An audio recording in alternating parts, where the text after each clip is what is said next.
Selamat datang di channel saya Serangga Gatal. Jangan lupa di like dan subscribe-nya.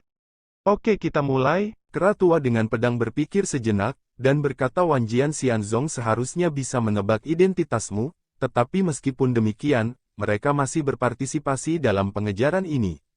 Dalam aksi, tampaknya ada masalah besar dengan sekte mereka. Su Yi menggosok alisnya dan berkata, pendiri Wanjian Xianzong adalah sahabatku. Aku benar-benar tidak habis pikir, mengapa mereka menargetkanku. Kecuali kalau... Kera tua dengan pedang berkata kecuali ada semacam perubahan drastis di Wanjian Xianzong selama bertahun-tahun setelah reinkarnasi dan pembangunan kembali. Seharusnya. Mata Su Yi berkedip, di masa depan, saya pribadi akan pergi ke Wanjian Xianzong untuk menyelidiki masalah ini. Kera tua dengan pedang mengingatkan pria itu baru saja menggunakan kematian untuk membuktikan bahwa jika kamu pergi ke sekte abadi 10.000 pedang, kamu pasti akan mati. Su Yi tertawa, apakah kamu percaya? Kera tua juga tertawa, kalau kamu pergi, aku hanya akan mengkhawatirkan kematian mereka. Sudah pasti bahwa sekte abadi Wanjian penuh dengan permusuhan terhadapku. Setelah kegagalan pengejaran ini untuk membunuhku, mereka mungkin akan membuat persiapan yang memadai sebelumnya. Selama aku pergi, kamu ditakdirkan untuk menghadapi perampokan yang tidak terduga. Su Yi berkata dengan santai, kalau begitu biarkan mereka mempersiapkan diri dengan baik dulu. Mulai hari ini, Su Yi tetap berada di kabut hitam. Waktu berlalu. 7 hari telah berlalu. Di luar kabut gelap. Kenapa belum ada yang keluar? Pintu masuk telah menghilang, dan tidak ada cara untuk masuk dan mencari tahu. Bukankah seharusnya para raja abadi yang memburu Shenmu sudah melakukannya? Banyak biksu menunggu di kejauhan, tampak cemas.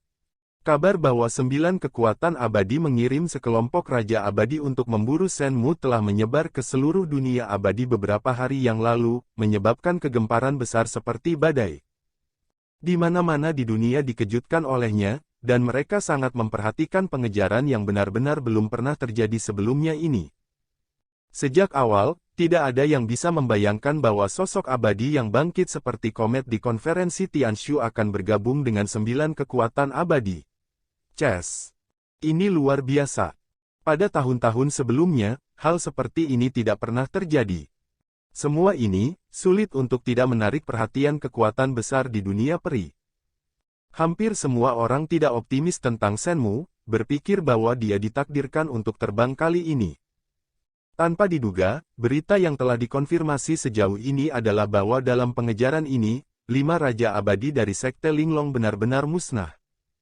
Ini tiba-tiba menimbulkan kegemparan di dunia.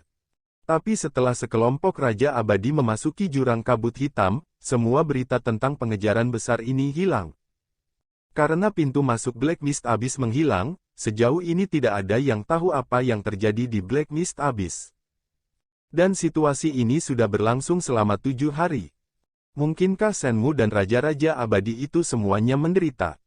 Jangan lupa, Black Mist Great Abyss adalah daerah terlarang nomor 1 di dunia bawah dan daerah terlarang terkemuka di alam abadi. Tidak mengherankan bahwa Wang Sheng mati di dalamnya. Shenmu mungkin telah melihat ini dan melarikan diri ke jurang kabut hitam, dan binasa bersama raja-raja abadi itu. Orang-orang berbicara dan membuat segala macam spekulasi. Dari awal hingga akhir, tidak ada yang bisa memberikan jawaban pasti. Sekte Shenhuo, Sekte Wanling, Sekte Taiking, Sekte Tai, dan kekuatan abadi lainnya juga telah mengirim orang-orang kuat untuk menanyakan berita. Tapi juga tidak ada. Ini memberi firasat buruk kepada semua orang.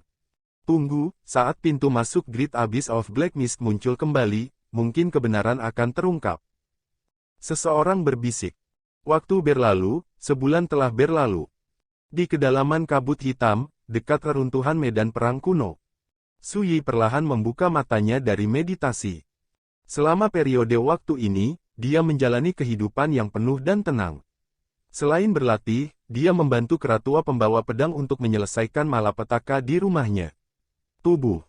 Sesekali luangkan waktu untuk alkimia dan alkimia. Hingga saat ini, kultivasinya telah mencapai tingkat kesempurnaan. Tungku ini sangat bagus, layak menjadi harta spiritual yang lahir dari kekacauan. Tidak jauh, kera tua Cymbidium berbicara dengan kagum. Tungku perbaikan surgawi sedang melebur alkimia.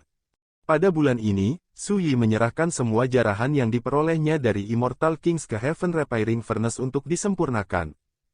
Berbagai macam eliksir disuling menjadi botol eliksir. Sekumpulan material abadi dan harta abadi dilebur seluruhnya dan digunakan untuk melunakkan pedang manusia. Dan Heaven Patching Furnace juga sangat diuntungkan darinya. Hanya dalam 1 bulan, penampilannya telah meningkat pesat, yang benar-benar berbeda dari sebelumnya. Menurut perkiraan Su Yi, Heaven Repairing Furnace hari ini dapat dengan mudah menghancurkan semua harta suci di dunia, hanya untuk melawan harta raja abadi yang kuat itu, belum lagi. Tentu saja, hal yang paling menakjubkan adalah pedang di dunia. Perlu dicatat bahwa jarahan dari raja-raja abadi itu semuanya adalah harta tingkat raja yang abadi. Dibandingkan dengan masa lalu, kekuatan Xiang He berlipat ganda. Hingga kini, harta raja peri biasa tak mampu lagi menahan hantaman pedang di dunia.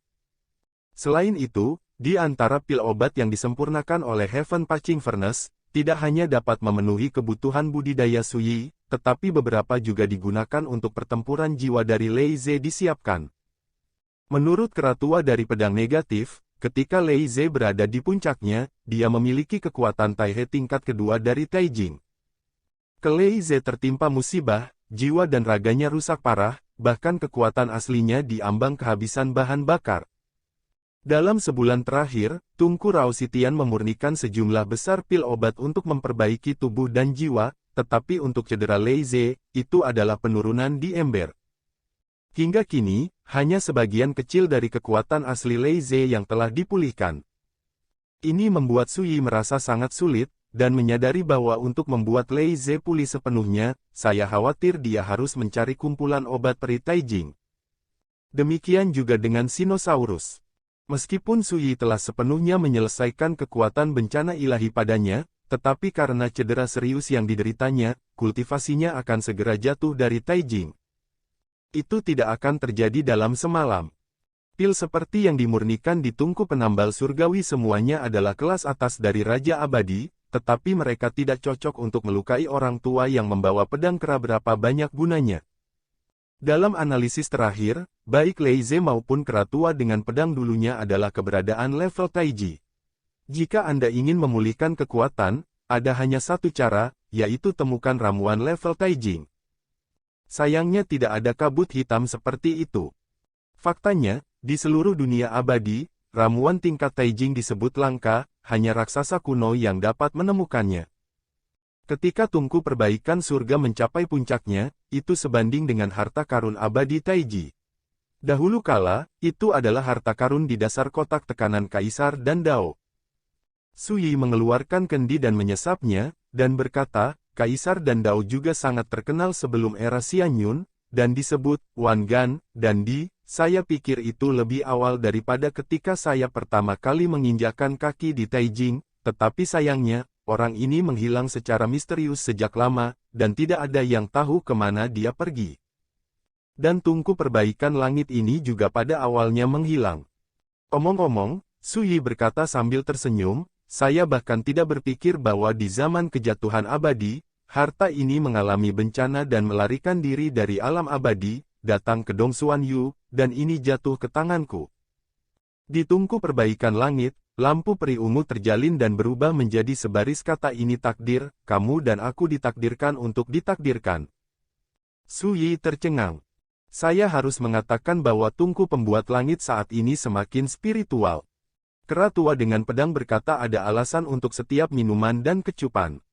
Jika Kaisar Wan Gan dan yang hilang secara misterius tiba-tiba muncul di masa depan, harta ini takut akan meninggalkanmu. Mata Su Yi sedikit menyipit, dan dia segera berkata dengan tidak setuju tidak apa-apa untuk kembali ke pemilik aslinya. Tungku perbaikan surga tiba-tiba bergetar hebat, dan sebaris tulisan muncul di kuali tungku, Kaisar Wan Qian dan telah meninggal di Sungai Changyuan. Su Yi mau tak mau tercengang, meninggal di Sungai Zaman. Apakah kamu tahu apa yang terjadi padanya? Su Yi bertanya. Heaven Patching Furnace saya tidak tahu, tetapi itu pasti tidak dapat dipisahkan dari para dewa. Harapan terbesar Kaisar Wangan dalam hidupnya adalah untuk mewujudkannya. kompor. Sendan menggunakan ini untuk membuktikan Tao dan menjadi dewa, sayangnya, dia masih gagal pada akhirnya. Su Yi mengangguk. Sebelum kematian Wang Ye, dia telah menyeberangi Sungai Era dan diserang oleh para dewa, jadi dia harus melarikan diri dari Sungai Era. Dapat disimpulkan bahwa Kaisar Wan Gan dan seharusnya memiliki pengalaman serupa, tetapi dia gagal untuk pergi hidup-hidup. Heaven Paching Furnace saya memiliki resep pil yang ditinggalkan oleh Kaisar Wangan, yang mencatat metode rahasia pemurnian pil ilahi, dan ketika saya memulihkan vitalitas saya di masa depan, itu akan diserahkan kepadamu. Resep rahasia untuk memurnikan eliksir. Su Yi dan kera tua pedang negatif saling memandang dan tidak bisa menahan diri untuk tidak tersentuh. Ada suara langkah kaki tumpul seperti guntur di kejauhan. Puan, dalam sehari, kekuatan terlarang di pintu masuk Black Mist Abyss akan menghilang. Landuo berkata dengan suara yang dalam, pada saat itu, saya khawatir banyak orang luar akan masuk, tolong tanyakan kepada orang dewasa bagaimana menghadapinya. Randuo adalah dewa dan iblis bawaan. Pada awal periode liar, saya pernah bertarung berdampingan dengan kera tua dengan pedang, dan bertarung sengit dengan dewa-dewa di sini, dan sayangnya terbunuh oleh kekuatan dewa tertekan, tubuh diikat oleh lapisan kekuatan rantai yang aneh. Itu adalah semacam hukum zaman, di penjara selama bertahun-tahun yang tak terhitung jumlahnya. Dalam sebulan terakhir, Su Yi juga menyempatkan diri untuk membantu Rantuo memutus rantai-rantai di tubuhnya yang setebal gunung, sehingga Rantuo menjadi benar-benar dibebaskan dari ikatan. Rekan Taois, menurut Anda apa yang harus kita lakukan? Kera tua dengan pedang negatif memandang Su Yi. Su Yi memikirkannya dan berkata, aku juga harus pergi. Menurut perhitungan, hanya tersisa kurang dari setengah tahun sebelum Sekte Wanling akan mengadakan perjamuan peri Raja Abadi di Gunung Buzu. Dari sini ke Gunung Buzu, perjalanannya panjang dan jauh, jadi kita harus berangkat lebih awal untuk menghindari tikungan dan belokan di jalan dan menunda waktu. Ledakan. Langit dan bumi sepertinya jatuh ke dalam kegelapan selamanya. Para biksu yang telah menunggu di luar selama lebih dari sebulan semuanya ketakutan dan mundur, dan mata mereka mengantuk. Baiklah, hanya alarm palsu. Setelah itu, semua orang bersemangat untuk mengetahui bahwa pintu masuk ke Black Mist Great Abyss muncul kembali di dunia. Portalnya muncul. Jadi, apakah pengejaran besar ini sudah berakhir? Jangan panik, tunggu dan lihat saja. Orang-orang dalam keributan, dan mereka semua dengan gugup memperhatikan pintu masuk kabut hitam. Tidak ada yang memperhatikan bahwa ada sosok tambahan di jarak antara langit dan bumi. Gaun panjang polos dengan sanggul di kepalanya dan labu anggur kulit hijau tergantung di pinggangnya, dia terlihat tampan dan bebas. Ini Su Yi. Namun, penampilannya berbeda dari sebelumnya. Melihat para biksu itu dengan gugup memperhatikan pergerakan di pintu masuk jurang besar kabut hitam, Su Yi mau tidak mau tersenyum dan berbalik. Seperti yang diharapkan Su Yi, banyak sosok abadi bergabung untuk menerobos kabut hitam untuk menyelidiki. Sayangnya, kebanyakan orang masuk, apalagi mencari petunjuk berharga, dan itu tidak berbeda dengan mati. Pada hari yang sama, berita yang muncul di pintu masuk Black Mist Great Abyss menyebar seperti sayap, menyebabkan sensasi di dunia. Tidak ada yang menyangka bahwa Shenmu, yang sedang diburu, dan Raja Abadi dari 9 pasukan Dao Abadi besar akan menghilang ke dalam jurang kabut hitam. Bahkan tidak ada jejak. Masalah ini, di masa mendatang, juga menjadi misteri, menarik banyak diskusi di dunia peri. Apakah Shenmu mati? Apakah raja-raja peri itu masih hidup? Tidak ada yang tahu.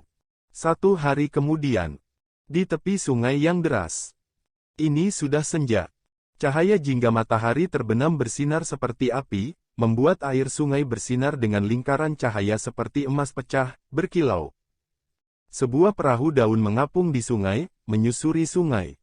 Su Yi meletakkan tangannya di atas kepalanya, berbaring malas di atas kapal, matanya menyipit dengan nyaman, dan rumput ekor anjing hijau ada di bibirnya.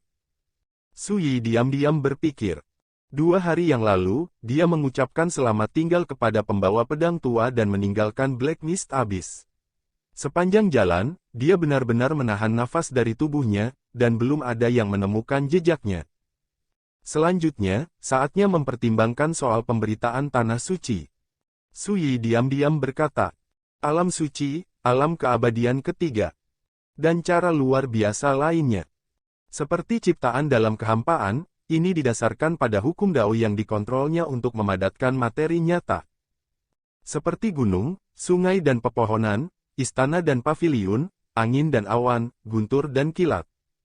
Beberapa makhluk abadi yang kuat dapat menggunakan kekuatan Dao mereka sendiri untuk menciptakan dunia rahasia yang stabil dan nyata dalam ketiadaan. Namun, secara umum, sebagian besar makhluk abadi akan menggunakan sarana penciptaan void untuk memadatkan harta suci untuk pertempuran. Yang disebut dewa yang mengembara Qingming adalah sarana untuk memahami hukum Tao dari Zhou yang abadi. Misteri penting dari hukum digunakan untuk meredam dan mengasah jalannya sendiri. Rumput yang kelihatannya biasa saja, selama diberkahi dengan kekuatan Dao oleh yang abadi, ia dapat berevolusi menjadi berbagai bentuk dan menunjukkan efek yang luar biasa. Yang disebut, begitu Anda memasuki alam suci, Anda seperti Raja Langit dan Bumi sehingga orang-orang di alam suci disebut abadi. Jika saya dapat menginjakkan kaki di alam suci, pada saat itu, dengan kekuatan saya dapat menekan Raja Abadi manapun di dunia. Suyi memikirkan ini dan menggelengkan kepalanya sedikit. Terlalu dini untuk memikirkan hal ini. Namun, dia sangat jelas tentang kekuatannya saat ini. Membersihkan Raja Abadi jangka menengah seperti Yuan Qi tidak lagi menjadi masalah, yang memadatkan domain Dao. Tidak sulit menghadapi Raja Peri tahap akhir seperti Tai Zeng. Namun, ini semua didasarkan pada premis pertarungan 1 lawan 1, dan ini adalah duel berdasarkan kekuatannya sendiri. Jika Anda menemukan beberapa Raja Abadi yang tak tertandingi di tahap selanjutnya dari negeri ajaib, saya khawatir Anda harus membayar harga tertentu untuk memenangkan lawan.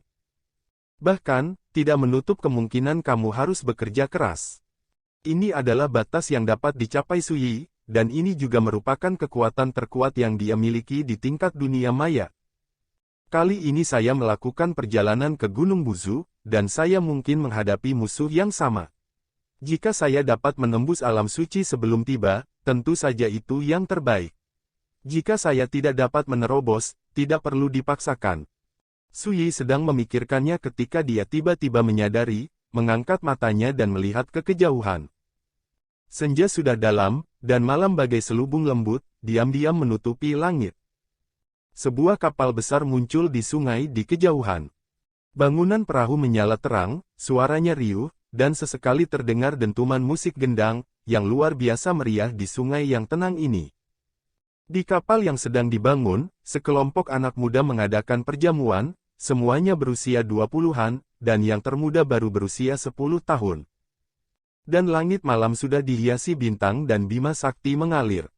Melihat pemandangan ini dari kejauhan, Suyi memiliki perasaan yang tidak dapat dijelaskan di dalam hatinya.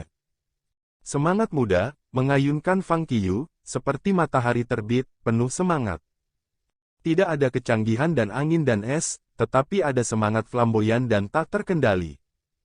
Mungkin juga karena usia saya yang sudah tidak muda lagi, atau mungkin saya mengingat masa-masa makmur saat remaja, dan tidak bisa dihindari orang akan tersentuh. Teman, pertemuan adalah takdir. Jika tidak keberatan, kamu bisa datang dan minum bersama. Di kejauhan di atas kapal, seorang pria muda berjubah giok yang berdiri bersandar di pagar membuka mulutnya sambil tersenyum, dan melihat Suyi terbaring di atas kapal. Suyi terkejut.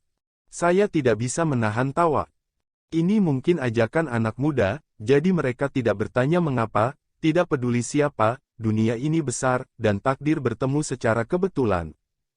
Rusak. Suyi bangkit dari perahu dan melompat ke perahu yang sedang dibangun. Berbicara, dia memimpin Suyi ke perjamuan dan menuangkan anggur untuk Suyi.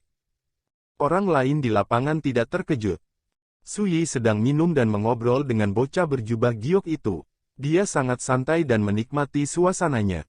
Selama jamuan makan, beberapa orang berkumpul untuk membicarakan latihan spiritual, beberapa membaca puisi, beberapa minum anggur, dan itu menyenangkan. Kadang-kadang, seorang gadis cantik datang untuk bersulang sambil tersenyum, memandang Suyi, orang asing yang bergabung dalam perjamuan, dengan rasa ingin tahu. Beberapa gadis pemberani berinisiatif untuk mengobrol dengan Suyi. Secara bertahap, Suyi meminum banyak anggur tanpa menyadarinya. Teman, kita dulu main Fei Hualing, mau main gak? Pemuda berjubah giok mengangkat gelasnya dan mendekati Suyi. Dia jelas mabuk, dan matanya kabur. Suyi bertanya dengan penuh minat bagaimana cara bermainnya. Pemuda berjubah giok itu tersenyum dan berkata, kamu hanya perlu membuat puisi dengan kata, mabuk. Suyi mengangguk, ini sederhana. Dia melirik orang-orang di perjamuan, dan kemudian melihat sungai di bawah malam di kejauhan, mencelupkan anggur dan menulis puisi di atas meja di depannya. Bocah berjubah giok itu meregangkan lehernya dan hendak menunggu dan melihat. Ledakan. Di malam yang jauh, permukaan sungai yang lebar meledak, dan seekor binatang besar seperti gunung, setinggi ribuan kaki, diselimuti oleh roh jahat hitam yang bergejolak. Dan di atas kepala binatang itu, ada dua sosok. Seorang pria dan wanita, keduanya mengenakan topeng, tidak dapat melihat wajah mereka dengan jelas. Tidak, ini dari Sekte Seribu Darah Setan. Seseorang berteriak.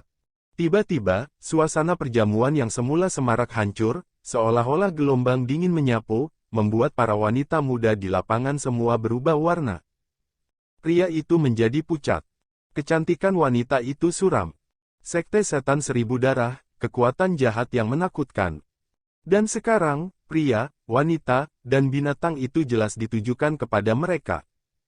Bagaimana ini bisa terjadi? Kami belum pernah menyinggung gerbang Seribu Darah Setan sebelumnya. Pemuda berjubah giok tampak muram. Pada saat ini, Suyi berdiri dan berkata, terima kasih atas keramahan Anda kali ini, saya juga harus pergi. Semua orang terkejut. Pergi. Siapa yang bisa pergi saat ini? Di kejauhan, pria dan wanita yang berdiri di atas kepala binatang itu mencibir, dan jelas mendengar kata-kata Suyi. Hal kecil, jika kamu bisa berjalan, Lao Su. Pria itu membuka mulutnya, tetapi dia tidak menunggu untuk menyelesaikannya. Sentuhan energi pedang muncul. Ini seperti Bima Sakti di langit, dan mata semua orang perih.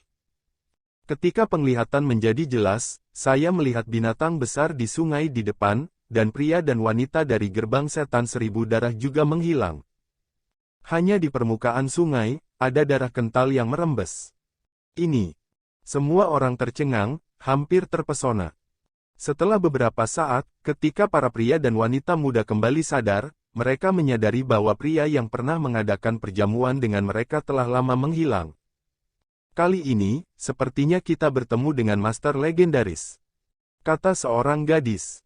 Suasana hati semua orang anjlok. Dengan satu pedang, bencana terhadap mereka terpecahkan.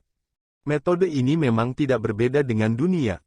Pemuda berjubah giok datang ke tempat Suyi pernah duduk, dan melihat sebuah syair yang ditulis dengan anggur di atas meja.